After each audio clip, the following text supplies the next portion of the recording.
नमस्कार दोस्तों। फरवरी के अंत में अमेरिकी राष्ट्रपति डोनाल्ड ट्रंप और यूक्रेन के राष्ट्रपति व्लादिमीर ज़ेलेंस्की के बीच में ओवल ऑफिस में हुए नाटकीय टकराव के बाद जिसने अमेरिका यूक्रेन के राजनयिक संबंधों को तकरीबन खतरे में डाल दिया था। हर राजनीतिक का यही मानना था कि फिलहाल यूक्रेन और अमेरिका के संबंध फिर से मीठे नहीं हो पाएंगे, मतलब कि दोनों के बीच में सर फुटबॉल जैसी स्थिति पैदा हो चुकी थी। तमाम स्क्रीनशॉट वीडियो को पॉज करके आप लोग पढ़ लीजिएगा। लेकिन यहाँ पर बीते कल के दिन, जी हाँ, दोनों पक्षों के द्वारा बुधवार को वॉशिंगटन में ऐतिहासिक खनिज समझौते पर हस्ताक्षर करना इन दोनों के हितों की दृष्टि से बहुत अहम है। मतलब कि दोनों के रिश्ते में अब मिठास पैदा हो चुकी है। लेकिन इसके पीछे छिपे भू राजनीतिक संकेत भी उतने ही गौर करने लायक हैं जितनी गौर करने लायक उस समय हमने इनकी न्यूज़ देखी थी। तो गाइस, गौरतलब ये है कि फरवरी मंथ में ही रूस के राष्ट्रपति पुतिन ने भी अमेरिका के साथ में दुर्लभ खनिजों पर समझौते का प्रस्ताव दिया था। तब अमेरिका ने भी इस पर सकारात्मक प्रतिक्रिया दी थी अपने प्रेस कॉन्फ्रेंस में कि जो मिनरल्स हैं, ठीक है, जो दुर्लभ खनिज है उसको लेकर के मैं समझौता करूंगा रूस के साथ में। लेकिन हाल ही में ट्रंप ने अपना रुख बदलते हुए ये कहा है कि उन्हें लगता है कि पुतिन शांति वार्ता के प्रति अपने दृष्टिकोण में ईमानदार नहीं है। तो मैं फिलहाल रूस के ऊपर या फिर पुतिन के ऊपर विश्वास फिलहाल नहीं कर सकता। मैं अपना एमओयू साइन कर रहा हूँ फिलहाल किसके साथ में? यूक्रेन के साथ में, ज़ेलेंस्की के साथ में।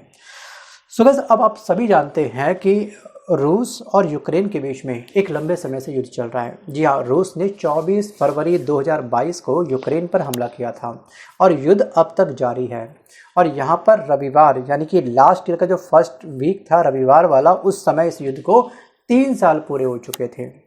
सो गाइस, अब तक लाखों जिंदगी तबाह हो चुकी है, करोड़ों लोग विस्थापित हुए हैं और शहर के शहर चंद सेकंडों में रूस के द्वारा यूक्रेन के बहुत बड़े शहरों को उड़ा दिया गया है। इनफैक्ट रूस के द्वारा यूक्रेन के 35% लैंड के ऊपर, भूमि के ऊपर इसने अपना कब्जा स्थापित कर लिया। लेकिन अब एक पॉजिटिव सिम्टम या फिर पॉजिटिव संकेत हमको ये मिल रहा है कि इस समय यूक्रेन के सपोर्ट में आकर के खड़ा हो चुका है कौन? अमेरिका। फिलहाल यहाँ पर ट्रंप की तरफ से लगातार अब तक बीते कल के दिन में यही संकेत मिल रहे थे अब तक हमको कि फिलहाल ये रूस के साथ में है। लेकिन इस समझौते के बाद में ये हमको साफ साफ दिख रहा है कि हाँ, अमेरिका अब प्रोटेक्ट करेंगे कहीं ना कहीं यूक्रेन को। अब रूस के दांत खट्टे करने का समय आ चुका है, या फिर फिलहाल रूस अपने कदम पीछे कर लेगा रूस यूक्रेन युद्ध से। सो गाइस, क्या होगा क्या नहीं होगा ये चलेगा पता आने वाले समय में। बट वीडियो को पॉज करके आप मुझे मंथन करके पक्का बताना कि आखिरकार क्या लगता है कि रूस सच में युद्ध को कंटिन्यू रखेगा या फिर अपने कदम को पीछे करेगा या फिर थोड़ा बहुत स्पीड अपनी स्लो डाउन कर लेगा। आपको क्या लगता है? मंथन करिए, उसके बाद ही आप मुझे कमेंट करिएगा। और दोस्तों, डोनाल्ड ट्रंप कोई ट्रंप कार्ड तो नहीं चल रहे हैं, बस इनके साथ में एमओयू साइन कर लिया, समझौता कर लिया। जब युद्ध बहुत बड़े स्तर पर पहुंचेगा तो ट्रंप कहीं अपने कदम पीछे तो निकल लेंगे, क्योंकि हम सभी जानते हैं कि मेक अमेरिका ग्रेट अगेन या फिर अमेरिका फर्स्ट नीति को सफल बनाने को लेकर के ट्रंप रोज नए नए ट्रंप कार्ड चल रहे हैं। Think about it. So guys, America और यूक्रेन ने एक नई मिनरल्स डील पर बीते कल के दिन साइन किए, दस्तखत किए।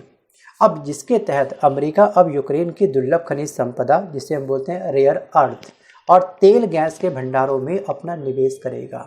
और ये सौदा अमेरिकी राष्ट्रपति डोनाल्ड ट्रंप और यूक्रेनी राष्ट्रपति व्लादिमीर ज़ेलेंस्की के बीच में विवाद के बाद कई हफ्तों की देरी से हुआ, क्योंकि फेब मंथ में ट्रंप के पास में 2 ऑफर थे, यूक्रेन की तरफ से भी और रूस की तरफ से भी।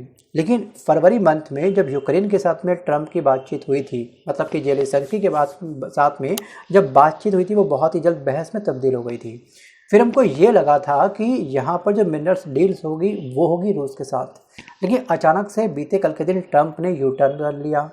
यहाँ पे इनका झुकाव अचानक से तब्दील हो गया यूक्रेन की तरफ।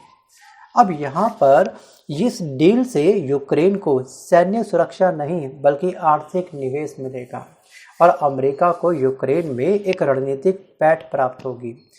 अब जानते हैं कि आखिरकार यहाँ पर क्यों हुआ ये समझौता। सो गाइस, यहाँ पर केवल ये सैन्य सुरक्षा नहीं, आर्थिक वगैरह नहीं, इसके पीछे और भी बहुत बड़े रीज़न हैं। आप सभी जानते हैं कि रूस के फरवरी 2022 में यूक्रेन पर हमले के बाद अमेरिका ने अब तक करीब $120 बिलियन की सहायता दी है यूक्रेन को। और ट्रंप ने ये दावा किया था कि यूक्रेन को पहले मिली सहायता का मुआवजा मिलना चाहिए और इन्होंने $500 बिलियन की मांग की थी और जेलेंस्की ने ये मांग ठुकरा दी थी, लेकिन लंबे निवेश के बदले एक नया समझौता स्वीकार कर लिया। और ये जो डील है ना, एक्चुअली अमेरिका के लिए भी और यूक्रेन के लिए भी काफ़ी इम्पोर्टेंट है, क्योंकि यूक्रेन जो है वो दुनिया के 5% दुर्लभ खनिज, 20% ग्रेफाइट और यूरोप के सबसे बड़े लिथियम भंडारों में से एक का मालिक है। जी हाँ, यहाँ पर इस देश के अंदर आपके पास दुर्लभ खनिज हैं, ग्रेफाइट हैं और यूरोप का सबसे बड़ा लिथियम भंडार हमको यूक्रेन के अंदर मिलता है। और इस समय ट्रंप और यहाँ पर चाइना के बीच में बिल्कुल जो रिश्ता है वो सास बहू का बना हुआ है और ट्रंप किसी भी हालत में चाइना को झुकाने को लेकर के किसी भी देश के साथ में कोई भी डील कर सकते हैं। आज ये कुछ कहते हैं, कल अचानक से पलट जाते हैं। लेकिन यहाँ पर ये जो डील हुई है, ये संसाधन जहाँ पे जो प्राप्त हुआ है यूक्रेन के अंदर ट्रंप को, तो ये संसाधन इलेक्ट्रिक बैटरी और हाईटेक उपकरणों के लिए बेहद अहम होते हैं। हालांकि इनमें से कई क्षेत्र रूसी कब्जे में हैं, क्योंकि हम जानते हैं कि इस युद्ध के बाद में 35% हिस्से पर रूस ने यूक्रेन के 35% हिस्से पर कब्जा स्थापित कर लिया है। अब या तो वो स्थान ट्रंप इस युद्ध में कूद करके रूस से खाली करवा देंगे, भाई तुम्हारा जो क्षेत्र था अपने क्षेत्र वापस जाओ, ठीक है, जहां आपने कब्जा करा है पीछे पीछे back back back back back, ये करेंगे, या फिर सच में इतना एरिया छोड़ देंगे। लेकिन यहाँ पे ट्रंप ना एक चिन्नक सा भी अपना नुकसान नहीं करने वाले हैं, ध्यान रखिएगा। सोचिए इसने कैसे कैसे एक्शन लिए ट्रंप ने।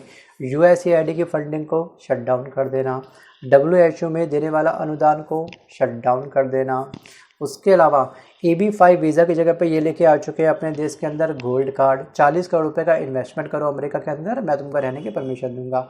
और भी ना जाने कौन कौन से ये एक्शन लेके आ चुके हैं अपने देश के अंदर, जिससे इस देश को मॉनेटरी बेनिफिट मिलेगा। So guys, gold card 40 crore का इन्वेस्टमेंट इस कंट्री के अंदर करो और पर डे 1200 गोल्ड कार्ड यहाँ पर क्या हो रहे हैं, अमेरिका के अंदर सेल हो रहे हैं, बिक रहे हैं। तो कितना बड़ा रेवेन्यू इस समय अमेरिका जनरेट कर रहा है, थिंक अबाउट इट। अब बात करते हैं कि समझौते में आखिरकार है क्या। So guys, joint reconstructions investment fund बनेगा इस डील के बाद और इससे अमेरिका और यूक्रेन दोनों की बराबर हिस्सेदारी होगी।